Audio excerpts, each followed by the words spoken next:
Assalamualaikum warahmatullahi wabarakatuh. Alhamdulillahi rabbil alamin. Wassalatu wassalamu ala asyrafil mursalin wa ala alihi wa sahbihi ajma'in. Amma ba'd. Bapak dan Ibu para pemirsa yang insyaallah dirahmati Allah SWT. Bulan Ramadan yang hari ini kita lalui adalah bulan yang memiliki banyak keutamaan-keutamaan amal jikalau kita beramal di bulan Ramadan itu sendiri. Salah satu di antara fadilah amal yang sangat besar pahalanya di bulan Ramadan adalah terkait dengan infak atau sedekah. Infak adalah membelanjakan harta kita untuk kepentingan agama Allah. Nah, kepentingan agama Allah itu cukup banyak. Baik itu terkait dengan kepentingan pelaksanaan ibadah, masalah muamalah, sosial, dan lain sebagainya. Sebagai seorang Muslim yang beriman kepada Alkitab suci Al-Quran, tentu nilai-nilai Al-Quran ini perlu kita kembangkan sedemikian rupa, sehingga pesan-pesan Al-Quran itu dapat kita implementasikan dalam kehidupan kita sehari-hari. Salah satu di antaranya di mana Allah berfirman bahwasanya dari setiap harta yang kita miliki itu sebenarnya Allah telah tetapkan haknya orang-orang yang tidak berpunya. Wa fi amwalihim haqqum ma'lum lis-sa'ili wal mahrum. Dari harta yang kami berikan kepadamu itu, kata Allah, telah ditetapkan pula, dititipkan oleh Allah haknya, bahagiannya mereka-mereka yang tidak berpunya. Para kaum-kaum du'afa, anak-anak yatim, para fakir dan miskin. Di antara orang-orang yang tak berpunya itu, kata Allah, lisa'ili. Ada di antara mereka itu, ya, yang mereka dengan demikian rupa untuk memenuhi kebutuhan hidup mereka. Mereka pertaruhkan harga diri mereka. Sehingga mereka tidak segan-segan, tidak malu-malu untuk meminta-minta. Nah, itulah ada pengemis-pengemis, baik yang datang ke rumah atau di jalanan dan lain sebagainya. Dan lebih hebat lagi ada di antara mereka itu yang karena harga diri mereka, ya mereka tahan kondisi kehidupan mereka sehingga mereka tidak mau untuk meminta-minta, yaitu wal mahrum. Nah, kedua ini adalah orang perlu kita perhatikan. Baik itu orang yang miskin yang suka meminta-minta dan ada orang miskin yang tidak suka meminta-minta. Kaum muslimin, pemirsa rahmat Allah SWT. Sebagai seorang muslim, tentu kita jadikan ayat ini sebagai dasar bagi kita. Menyadari bahasanya sesuatu yang Allah berikan kepada kita, Allah titipkan kepada kita, itu merupakan titipan Allah yang harus kita tunaikan pula maunya Allah. Karena dalam hidup ini, tidak semua di antara kita ada yang betul-betul dilapangkan betul oleh Allah rezekinya. Dan ada pula di antaranya yang sempit. Kalau istilah kita di Minang, tinggi rezekinya. Kan begitu. Nah, ini Allah sudah nyatakan pula dalam Al-Quran bahwasanya Qul inna rabbi yabsutur rizqa liman yasha' min ibadihi wa yaqdiru lah. Wa ma anfaqtum min syai'in fahuwa yukhlifuh. Wa huwa khairur raziqin. Kata Allah, sesungguhnya Tuhanku lah yang melapangkan rezeki dan Tuhanku pula lah yang membatasinya. Jadi kalau ada orang yang hartanya cukup berlimpah, ya kalau mereka itu beriman kepada Allah, mereka sadar ini adalah rezeki minallah. Ya, rezeki dari Allah, karunia dari Allah. Jadi bukan karena semata-mata kehebatan dia berusaha, kehebatan dia dalam bekerja, mencari nafkah, bukan. Betapa banyak orang yang begitu hebat bekerja, berusaha, namun hasilnya ya segitu. Ada orang yang sederhana saja usahanya, tapi bisa melimpah ruah.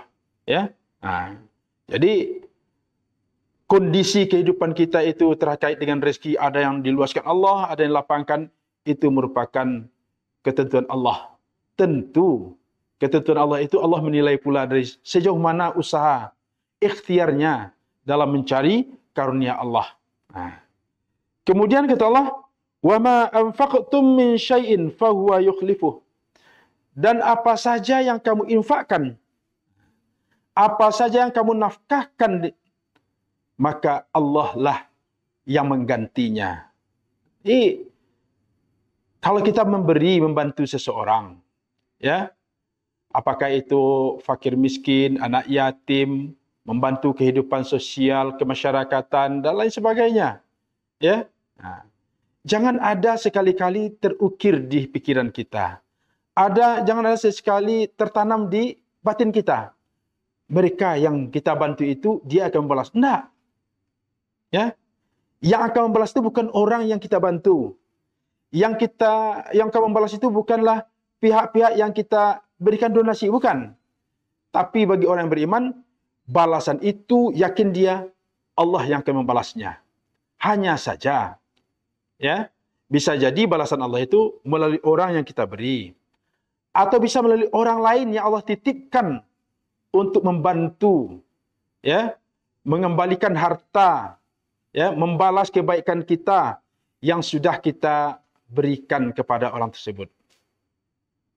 Kadang-kadang kita kan bosan. Kita sudah berikan tapi tidak ada balasan untuk kita. Sudah berbaik-baik, orang tidak pernah berbaik kepada kita. Nah, bisa jadi balasan itu langsung kepada kita pribadi. Ya, kita memberi, balasan itu kepada kita yang memberi. Tapi bisa jadi balasan Allah itu bukan kepada kita yang membantu, yang mendonasikan, memberikan perhatian, tidak. Mungkin kepada siapa? Pada anak kita, cucu kita, keluarga kita, atau pihak-pihak lain yang bisa jadi bukan waktunya sekarang, tapi sekian tahun yang akan datang. Nah, ini gunanya apa? Tak lain tak bukan adalah agar tidak ada rasa ujub sombong, ya, dari orang yang suka berderma, berinfak, sehingga dia menyebut-nyebut harta yang dia infakkan. Dia menyebut-nyebut dirinya yang sudah berjasa membantu orang lain. Membantu para duafa, fakir miskin, anak yatim. Nah, kalau sudah tertanam bagi dirinya, Allah yang akan menggantinya, dia tidak peduli. Mau orang itu berbuat baik kepadanya, tetap dia bantu. Mau orang itu memberikan balasan atau tidak, dia tetap membantu.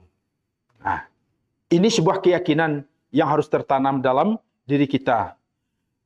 Oleh karenanya, diingatkan kepada kita di akhir ayat tadi, wa huwa khairur raziqin.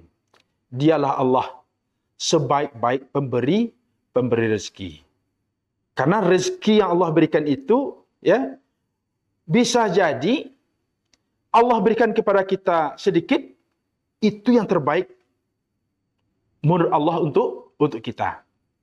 Belum tentu lagi ketika Allah berikan rezeki yang banyak kepada kita, itu mendatangkan kebaikan pula bagi kita.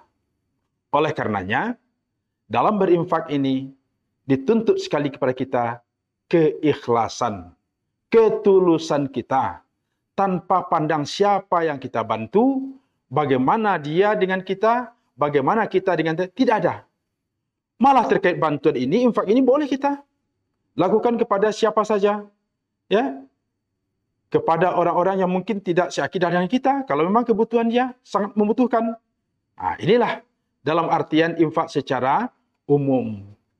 Tapi kalau infak yang wajib seperti zakat, nah ini sudah teruntuk ini, ya, sudah teruntuk ini.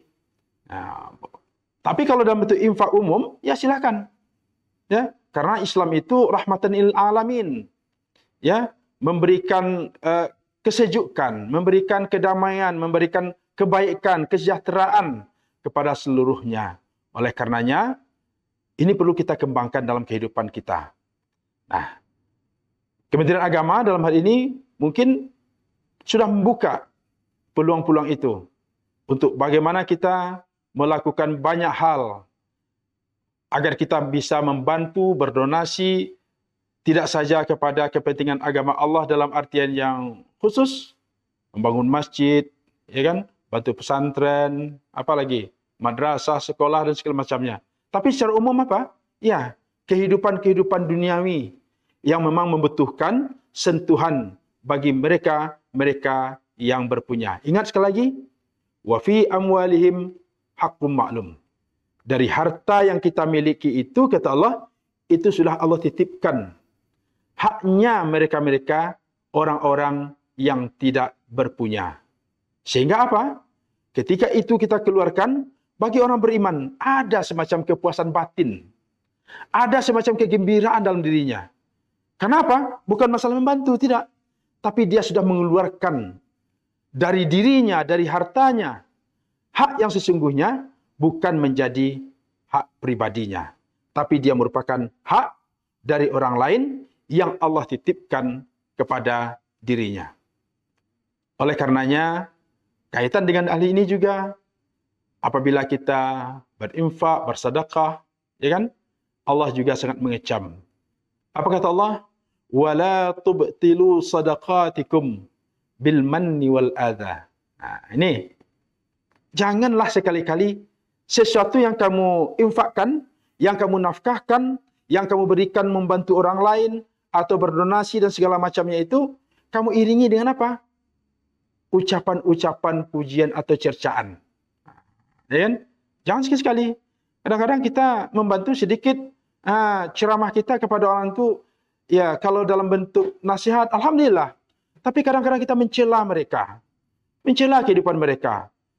Ya, baru kita berikan bantuan kita sedikit. Nah, ini tidak boleh. Berikanlah.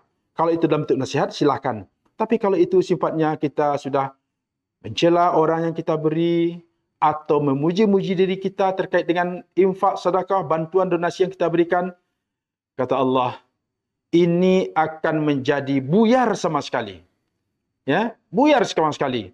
Nilai pahala, infak, sedekah, ya, donasi, ya, apa yang kita berikan itu dipandang Allah. Sama halnya dengan kita meletakkan seonggok pasir di atas batu yang licin.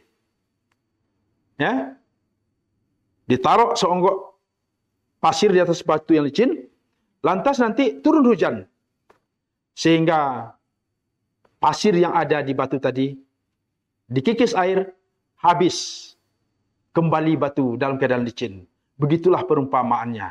Jadi sebesar apapun, ya, infak sedekah yang kita tunaikan di jalan Allah, apakah itu melalui fakir miskin, anak yatim, atau donasi-donasi kita untuk kepentingan umum lainnya, jangan kita iringi dengan yang namanya upat, ya, upatan, atau kita membanggakan diri, menyombongkan diri, kita sebut-sebut, ya, infak kita itu. Nah, kalau tidak tersebut infak kita itu, malah kita ada yang, wah, besok tidak sana kita lagi berinfak, tidak sana lagi kita berdonasi, tidak sana lagi kita berzakat, bersedekah, berwakaf. Kenapa? Tidak disabut nama awak. Ini. Jangan sekali-kali seperti itu. Ya, ingat, karena menentukan semua itu adalah Allah Subhanahu wa Ta'ala. Semoga di bulan Ramadan ini kita bisa melaksanakan amaliyah dalam bentuk infak sedekah yang begitu banyak dalam rangka mengeluarkan hak orang lain yang ada pada diri kita. Dan inilah Ramadan yang penuh berkah karena kita saling membantu, saling peduli, dan saling empati. Terima kasih Bapak Ibu pemirsa semuanya. Kami mohon maaf dan undur diri. Banyak maaf. Billahi sabil haq fastabiqul khairat. Wabillahi taufiq wal hidayah wallahu muwaffiq ila aqwamit thoriq. Wassalamualaikum warahmatullahi wabarakatuh.